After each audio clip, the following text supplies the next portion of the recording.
मुझे अभी चंद दिनों पहले एक मैसेज ये भी आया था कि हजरत आप तो पाकिस्तान के अल्लामा खादिम हुसैन की ताज़ियत पर बयान कर रहे हो, आप देख नहीं रहे यहाँ का माहौल कैसा है।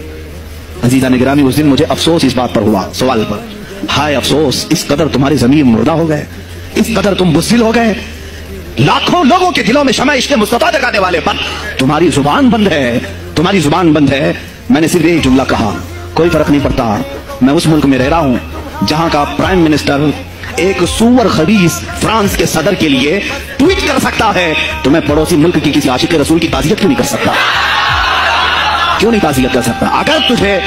अगर हिंदुस्तान की तख्त पर बैठने वाले को फ्रांस के सदर से कोई दिली इश्क है, मोहब्बत है, तुम उसकी माशूका हो या महबूबा हो, मुझे फर्क नहीं पड़ता, लेकिन इतना जरूर है, आशिक रसूल मशरिक में हो, शुमाल में हो, जुनूब में हो, मगरिब में हो, जब उसकी रूह जाएगी तो हमारी भी रूह तड़पेगी। हमारी डोर बंधी हुई है मदीनतुर रसूल से। मेरे आका सल्लल्लाहु अलैहि वसल्लम की जो बात करेगा वो फिर किसी भी मुल्क का बाशिंदा हो। तुम कहते हो ताज़ियत के लिए, अरे मेरे अजीज, अगर मैं सामने होता तो उसके कदमों की खाक में अपने अमामे पर रखता।